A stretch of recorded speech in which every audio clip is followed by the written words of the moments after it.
everybody, welcome along. Thank you for spending some of your evening with us today. If it's anything like it is here on the South Coast, it's a miserable evening. So what else would you like to be doing rather than talking about the multiplication tables check? Thank you for coming along. I do appreciate that everyone's very, very busy, particularly in schools at the moment. Hopefully in today's session, I'm aiming to finish after about 40 minutes at a guess. I don't think we'll fill the full hour, but of course there will be time for questions at the end. So just a little bit so you know who I am. Let me just make sure I can. There we go. So I am one of 3 maths product owners here at Twinkl, with responsibility for the times tables resources within one of my collections. I was a primary school teacher for 19 years, nearly made it to 20. And during that time, I taught Key Stage 2, I was Key Stage 2 leader and maths lead in 2 different schools, and I've run a lot of CPD in those roles. I'm also a mum, so I have administered the MTC, and I am going to refer it to the MTC from now on. Multiplication tables check is a little bit of a mouthful, but I've administered it as a teacher. In actual fact, the first year of the MTC, I was teaching in year 4, so I have experience from that side. And also as a parent, both of my children have been through the MTC, so I've got a little bit of knowledge from parent and teacher. I think probably here today we might have a selection of educators and parents and TAs and teachers as well. So hopefully everybody will find something from today's session that they can take away and use to help prepare. So just a quick overview of what I'm going to talk about today. We'll talk about the MTC in general. I'm not going to just read slides for you. The slides will be available for you, but I will use them to just remind myself to say what I need to cover. We're going to talk about the MTC generally. I will share links to the guidance from the government, as well as anything that we've got that we can help you out. We're going to talk a little bit about why the MTC exists, not just to scare poor year 4 children into tests, but there is a reason behind understanding of times tables. Then we're going to talk a little bit about how we can get children ready, and there's a few different ways I'm going to talk about. I'm going to talk about using everyday routines to help with times tables practice, and how you can practice in lots of different ways. It could get incredibly boring, couldn't it, if we just practice things in one way? And also we want to think about maybe offering something for different learning styles and different things. Different children enjoy different things. So, and then finally, we'll just finish with talking about how we can keep children calm and keep ourselves calm maybe during the MTC and the run up to it. So that's in a nutshell, that's what we're going to cover tonight. And please do, as Helen said, please do drop any questions you have in the chat, and we will come to them at the end. So first of all, depending on your role, if you are a teacher, you might already be familiar with some of this. You might not, you might be new to year 4. So I've tried to just cover everything briefly that you might need to know about the test itself. So it is for all year 4 pupils. It's year 4 only. They don't have to redo it again in another year group. It's not necessarily for independent schools, but anything that is state maintained, special schools or academies, all of those children are expected to sit the test in year 4. It is a digital test. That can cause some issues for some children and some schools. So it's really important that we make the most of all the things available to us to practice, and I'll come on to those in a minute. You can do it on a desktop computer, laptop or a tablet, and the options, you can use an on-screen keypad or the computer keypad. The way the test is set up is 1 question appears at a time. There are 25 questions. 6 seconds. Now, a lot of research apparently went into that 6-second timing to come up with that, and that is the ideal amount of time to recall the fact in. So they have 6 seconds to answer, and there are 3 seconds between each question in the standardized settings. So the whole test is over and done with in about 5 minutes. And this year, the window, what I will refer to it as the window, because there's a 2-week period of time where the test is open to schools and they can take the test anywhere within that window. And for this year, it's from the 3rd of June to the 14th of June. The government website does offer a try it out check, so that will enable staff and pupils to get a bit familiar with what it looks like. There are lots of things, including some lovely Twinkl resources, which I'll share later, which can help your children prepare for that, the digital side of it. But it's always a good idea to use that try it out check. And if you're a parent, you will you can always ask your teachers whether they are going to do that. The only difficulty thing with it is I think it's the same questions for the day. So it's good at really practicing the layout and how you might use the computer, but it's not necessarily the best practice tool. It serves another function. So that is the MTC in a nutshell. That's what it does. And I have put a couple of links on there. We have an updated guidance document this year that just talks a little bit more about what the MTC is.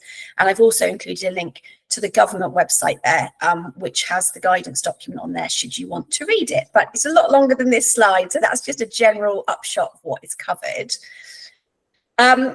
One of the biggest questions around the MTC in social media amongst teachers and parents are access arrangements. We know that Year 4 children have a huge range of experience, attainment, abilities, and everything, and it can really affect how they are able to access a test. So there are a few different access arrangements that can be made for specific needs. The font and the background color can be changed. The size of the font can be changed. And also, although that 6 seconds is very definitely fixed, the pupils have 6 seconds to answer the question, you can add a longer pause between each question, or indeed have it so that as soon as the question is answered, the children have to press a next button to go on to the next question. There's also audio cues as well there, which might be quite useful. And in the guidance, it does say you don't have to request permission for specific access arrangements like you would for the SATs. But the wording they use is the support given must not advantage or disadvantage individual pupils. And they suggest that you use the try it out check to check that your access arrangements for particular children suit their needs before they do the test. That being said, there will be children who won't be able to access the test for a number of reasons, and there are a few reasons which allow them not to sit the test. Those are if they cannot access it due to the access arrangements not being enough. Hopefully, there's quite a range of access arrangements they will be able to access, but if for some reason they can't because of any additional needs, then they don't have to sit the test. Also, if children are working below expectation for Year 2 in multiplication tables. Now, the Year 2 objectives are just the 2, 5, and 10 times tables facts. So if they don't have a good working knowledge of those facts and would struggle to even answer those questions on the test, they can be withdrawn. And the final one to bear in mind is if you have students with English as an additional language who arrive at school in that window in June and there's just not time to assess whether it's appropriate for them to take or not, they don't need to take the test either. So predominantly, most people in a Year 4 setting will sit the test. And actually, they're not going to be, apart from the fact that for some children it could be quite unsettling, there's no disadvantage to them taking the test because, unlike other tests, it's not reported at school level. There is no official pass mark, which is a bit of a relief, really. At school, the school will know how individual pupils fared in the test, and they are required to report that to parents and carers. So they will get the results, and individual schools may choose to share their overall results for their school, but there is no requirement to do so. So there's no league tables for the MTC. It really is a test that has a purpose in helping children become better mathematicians, and we'll talk a little bit more about that in a minute. And finally, just finishing off in our introduction to the MTC, there's a couple of key dates for this year. So the window for the try out check and for schools to talk about access arrangements has been open since April. So if you are an educator and you haven't accessed that yet, please do so. And the window itself is between the 3rd and the 14th of June. They do have an extra week at the end, which is for any children who, if they were absent for the first 2 weeks, or if there were technical difficulties. Now, just on that note, technical difficulties, whilst I was preparing for this session, I heard some pretty bad horror stories about schools just not being prepared for their children to deliver the tests. So please make the most of those try it out checks. Make sure that all of your equipment is up and running. Give the children the best possible chance. And if there was a technical difficulty during the test itself, you've got that extra week at the end to use as well. If a child was away from school for the whole 3-week period, there would not be an expectation for them to take the test at the end when they return to school. At the end of that time, it's over and done with, and learning can move on in a different direction. So that's just a little bit about the MTC itself. So what does it test then? It only tests multiplication facts. It's not about knowing the corresponding division facts. I'll talk a little bit in a minute about understanding of multiplication, and along with that comes the need for people to know division facts as well. But this test is testing recall of multiplication facts. That is, the children know the facts within 6 seconds, and it's there, straight in there, so they don't have to use any working memory working it out, and they can apply it to other areas of maths. That's why this takes place in year 4, because once they go into year 5 and year 6, they will have to apply those times tables to lots more situations. They'll start scaling it for decimals, they'll start doing some more complicated calculations, and having that at their fingertips is really, really important. So this table isn't the easiest table to read, so I'll just talk you through it a little bit. So these are the tables that are covered in the check. So you can see the 1 times table there is not covered. The assumption being that that is related to counting and not really recall, so they don't include that at all. The middle column tells you the minimum number of items of each table. So you might have no 2 times table questions at all, but you will have at least one that focuses on 3 times table, 4 times table, 5 times table, and 11 times table, and then at least 2 questions which focus on the 6, 7, 8, 9, and 12. Those are the real focus tables for the test. And then you've also got the maximum number. So you wouldn't have more than 2 examples of the 2 times table in the test. And for the MTC, the times table comes as the second multiplicand. So for the 8 times table, they would consider, sorry, the first multiplicand. So they would consider the 8 times table to be 8 times 1, 8 times 2, 8 times 3, and so on. Obviously, there's a wealth of resources out there, including a lot of Twinkl-based resources where the multiplier is the second multiplicand in the calculation. It's just great for children to see both. And actually, as long as they have a good understanding of commutativity, it doesn't really matter which way around the times table is. So that's a little bit about weighting. Quite interesting, because lots of resources and games and things that are available don't follow that weighting. They're just randomly generated. We do have some resources that specifically designed now to follow that pattern, and I'll introduce some of those later. This is a multiplication square. So I think if you show children a multiplication square, it's actually quite daunting until you realise that the grey ones that I've put there are actually duplications. They don't need to know all of those different facts because lots of them are copied. So the grey ones, if you take those out, it becomes a little bit less scary. And also, it's really worth remembering and teaching the children the relationship between, for example, the 12 times table. They know their 10s and their 2s, which they should know from year 2. The 12s will come easy because they're just added together at the end. So it's teaching children about pattern spotting. It's not just about learning them by rote. So just worthwhile noting that it's not a whole square of facts to learn. It's about half of them. I think there's 36 essential facts that they need to learn, bearing in mind that 11 and 12 can be worked out from other tables. Okay, so why do they need to do it? Rote memorization is not something which our approach to maths includes really, but there is a place for it. So I am not coming here today to say that in order to get your children to know their times tables, you just need to practice. I think that wouldn't be teaching them understanding.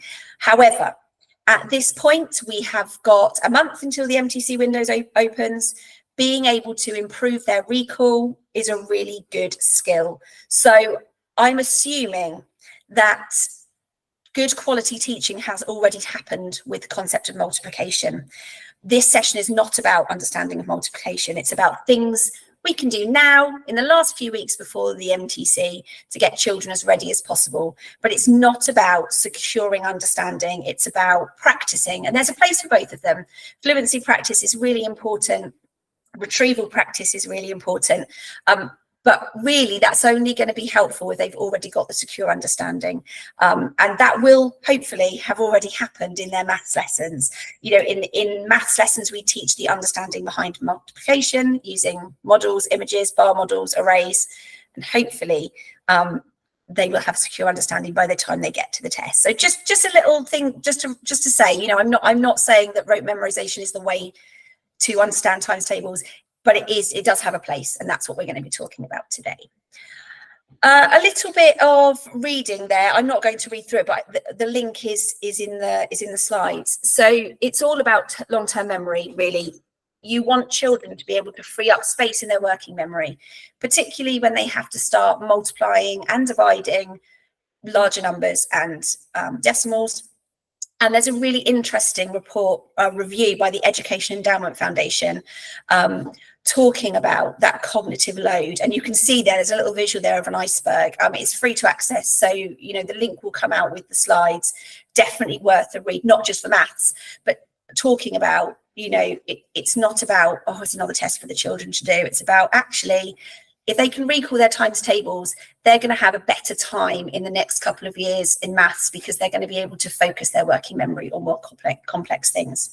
Definitely worth a read if you're interested in cognitive science. There's a really good review. Okay, right. So preparing for the test itself. We've talked a little bit about the government's check, try it out. It's not available, that generally they want you to do it at school. So a pin is provided to schools and the children will do that in school. However, one of the things we found that pupils find particularly hard is actually just using an on-screen number pad or a keyboard in typing the numbers. So we do have a Go game there, which focuses purely on that. Numbers appear on the screen and the children just have to type the number. So there's no real maths involved there, but the skill of looking at the screen, looking at the keyboard, using an on-screen keypad can be practiced using that game. So it's a really good way if children aren't used to, we assume, don't we, that children are used to using tablets and laptops and devices, but they're not all the same. And it's a really good way to get children to practice that number typing. We also have an app which mirrors the settings for the government check, and a very exciting new update to that app is coming very, very soon. You've got a little sneak peek image there, which nobody has seen yet, about the new design. So keep an eye on that. Hopefully that'll be coming live soon. But that app is available, really easy for mobile and tablets as well, for you to practice. As I said, the government practice has the same questions during the day. I think it resets each 24 hours, but if you want to practice more than once, it's a good idea to use something like our app to practice the variety of calculations covered. So that's one way you can prepare digitally, which is really important because that is how the test is administered. But how else can we practice? So I'm going to stop talking a minute and go over to you and see if you've got some answers to this question. So the Ofsted subject report, which came out in July last year, so still very recent, said that in many schools, lessons were efficient because of the use of routines. For example, in one school, pupils recited times tables during the transition time between instruction and going to their tables. That's just one example of how you might incorporate times tables into your day, and it's low stakes practice. If children are chanting together, they're not going to worry so much about it, but you as an educator or a parent, if you're doing it at home, can see what's going on and judge some understanding. I've just shared a little bit there about Atomic Habits, which is a research book. It's not an education research book, but it talks about habit forming and how you can form a habit by adding it on to an existing habit. So if you got into the habit of practicing times tables every day after brushing your teeth, that habit would persist, and then hopefully that would help you with your recall of tables. So just so you have a break from listening to me now, a little question for you. What daily routines in the classroom, if you are an educator, or at home, could be used to practice times tables facts? Yeah, lining up is a perfect opportunity. Lining up at assembly, lining up to go home, lining up to come in from the playground. And yeah, tables in the car, playing on the swings. There are so many opportunities to do it, aren't there? I know that when both of my children were preparing for their MTC, there were certain times tables that they got stuck on. I feel like there's certain ones that you just don't retain. I mean, for me, it's 7 times 6. I don't know why. It just takes me longer to recall that one than the others. But there were certain, like 5 or 6 that we recognise are real trouble, and we put them in places where the children went a lot, like the fridge, places where they're going to see them all the time. It's just part of a habit to see them, or the bathroom mirror, places that they're going to see them and it become part of a routine. Yeah, rolling numbers is really, really popular for a way to practice. And there are so many different ways out there now to practice throughout the school day. It's not something that you necessarily need to do in a maths lesson. Walking up the stairs is a perfect one. You could do it at the park when you're playing hopscotch. In the car is a great one, brushing your teeth. We used to do, when I was teaching, we did the daily mile. So the children, and we had, I worked in a 5 form-entry junior school, so we had 150 children running around the playground, and we would be chanting our times tables then. So it's about trying to find those opportunities, and you have to find them. You know, your children are going to be better at recalling these facts if you give them the chance to practice. So build those into the day as much as you can, and continue it, you know, not just for the MTC, but continue it through their education for other things. Another good one is time. Another good one to keep coming back to and to try to build habits. Thank you for your input. Just give my throat a little bit of a rest. So yeah, everyday routines is a perfect way to practice lots and lots of times tables and any facts really that you want to be able to recall at speed. This is an interesting one, making practice fun. I mean, for me, I live and breathe maths. I think it's fun however you do it. Unfortunately, not all children feel the same, and not all teachers feel the same. And I think it's the same with parents. I have spoken to lots of parents in my career that will say, oh, I still don't know my times tables, I really struggle. Perfect opportunity to do it with your children. It will really help them out later on. And, you know, it's okay not to be able to do something, but to be on a journey to learn how to do it, it is really powerful. So when you're practicing, try to practice in as many different ways as possible. We've already talked about a few of the things we might do during the daily routine, but games are a perfect way. And actually, you can play some brilliant games just with a pack of cards, or dominoes or dice. And we have, I've just got a selection there of some of our newest resources on site, where we've got a pack of times tables games with dice, times tables games with a pack of cards, and times tables ball games. And I'll just share with you. I hope this is going to share the other tab. Let me just check. Yeah. So this is our times tables ball games resource, and it's just got lots of different things you might do, some of which involve chalking on the playground, some are call and response type activities, but they're outside, they're using basketballs, footballs, whatever you can put your hands on really.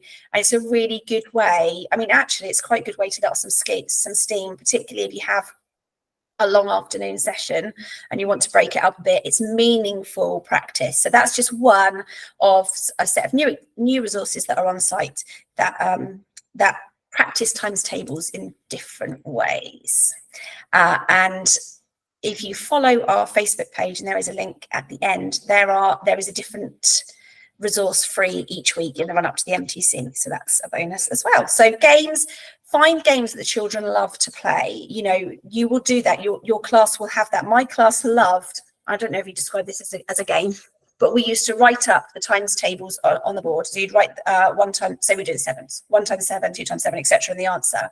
Then we chant through it. And then I choose a child who is particularly exuberant to pick 2 calculations that we rubbed off. So you'd rub them completely off, and then you'd still chant through the whole times tables. And then by the end, they'd all be rubbed off, but the children would still chant them because their mind had practiced it in a particular order.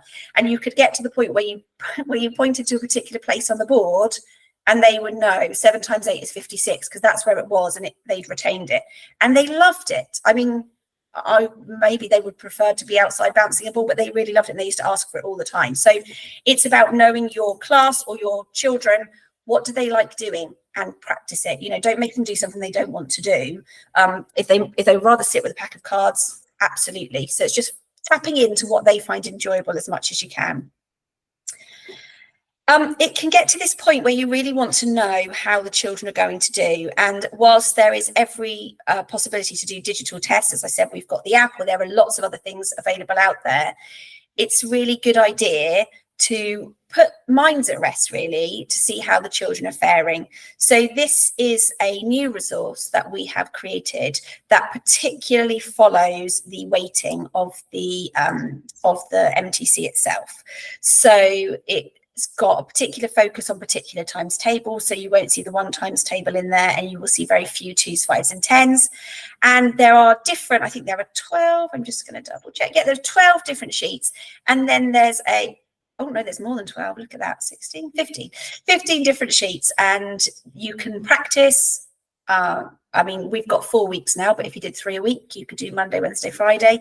And it's about the children improving their score. It's not a competition. It's not about them being better than anybody else. It's about them trying to beat their own score and improving their own times tables knowledge. So that's just one example of one of our resources that follows the weighting of the MTC itself. And of course, if you're doing that at home, you can have a little reward, or you could have a class reward if people are beating their score each time. It's just a way to test what their understanding is of those tables that are going to come up in the chat.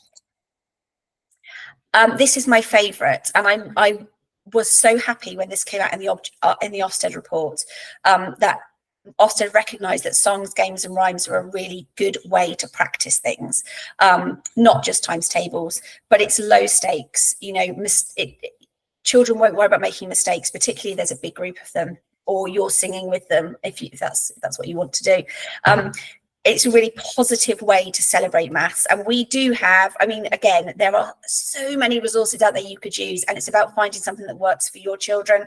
But we do have a set of times tables, songs and games with particular characters.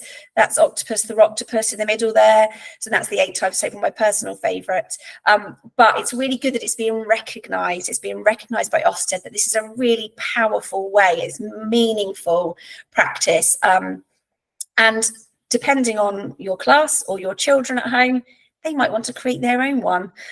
You know, if you can come up with your own rhyme or song for the times tables, you'll practice by writing it. So anything like that that's a rhyme or a game, and actually just chanting as well. It might sound like it's something you don't really want to do, but children like it. They like chanting.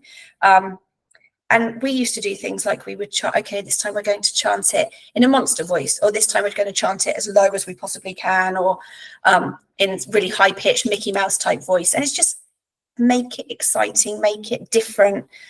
And eventually those facts will embed in their long-term memory, and it will help them later on. So 4 weeks to go until the window opens. So there are a few things that we've got that might help you with a little bit of last minute revision. The study squad have brought out a times table workbook, which is available from the Twinkl store. So there's a link there to that, which is full of fantastic activities and links to our concept videos. Concept videos are a great way to help with adult understanding as well, whether you are an educator or a parent, and help you to understand a bit more behind the multiplication tables, and concept videos are a perfect way to do that.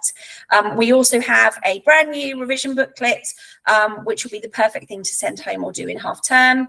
Again, it's quite low stakes. They're mainly games, colouring activities, just things where you can practice those mixed times tables in a way to prepare for the test. And by doing the previous resource that we looked at, you might think, okay, the issue here is the 8 times table. And so it's the 8 times table you can focus on for that. I just want to show you, because I know that sometimes it can be difficult to find things on the website. So I was just going to show you how to find all these lovely things on the website. So I'll just share this tab. So if you are a Twinkl subscriber and you go to the website and you hover over Key Stage 2 here and go to Maths, that takes you to our Key Stage 2 Maths landing page, which links to all of our Key Stage 2 resources. And then Times Tables has its own area just here. And we have a section for each of the times tables. So if you do identify that one times table is a particular issue, you can really focus in on it. We also have an MTC category, which is being updated all the time at the moment with new guidance and activities. And that's where you'll find lots of the resources we've talked about today: digital resources, games, interventions, revision booklets, and so on. Just thought it's worth sharing that, because sometimes it's difficult if you don't know where to find things on the site. So that gives you an idea of where to go. So lots of things that you can do to revise. But finally, and I think this is definitely worth including at the end, is the test. We can say to the children as much as we like, you know, the test isn't about you, it's about us making sure that we help you, and it's about making your maths understanding better. And you will notice that it's referred to as a check rather than a test. But no matter what we do, there are still some children who will be anxious. So it's really important to encourage a positive mindset. I mean, I think that generally about maths in general, but it's really important that you have that positive mindset, even if you don't necessarily think so yourself. Stay positive, growth mindset. We don't know this yet. We can do this. Talk positively about maths, times tables. It's really interesting if you start thinking about where you're using times tables in everyday life. They come up all the time. So it's not just about preparing them for more complicated maths. It's also about preparing them with life skills. So talk confidently about it. Talk about what their aspirations are and how they might need to do tables, and how you had to do tables for this, that, and the other. You know, really engage in those conversations about it, so that children have an understanding of what it's about and why they need to do it. And it's not just ticking a box, because this test really isn't. You know, I'm lucky enough to have worked with Key Stage 2, 3, and 4, and I can see in GCSE students still, you know, it will hold them back if they don't have the recall of these facts. So it really is helping them for their future in maths and beyond. So I've just shared with you there, we have lots of colour by calculation. They're very popular on site, and there are some mixed times tables ones as an example. The summer one there, but also our wellbeing team have just been updating some brilliant videos about wellbeing techniques to use with your class or your children at home. And I've just put an example there, but there are loads of them. When I reached out to our wellbeing lead and she shared some of them with them, I spent a very happy hour looking through them. They're really lovely and a really good way to keep everybody calm. Maybe you could do it before the test or the night before if you're a parent, or just things to, you know, keep it really calm and positive. It's supposed to be a positive experience, and so we need to try to use what we can to dress it up in that way for our children. Right, I have put a link on that final slide to our Facebook group. So as I said, we've been running an MTC campaign for the last 6 or 7 weeks, and we're making a resource free each week as part of that, as well as including links to our newest resources. So do check that out if you're not already a member. And I realise I've just talked non-stop now, but I have made it to my 40-minute target, because we're at 37 minutes past 7, so that's good.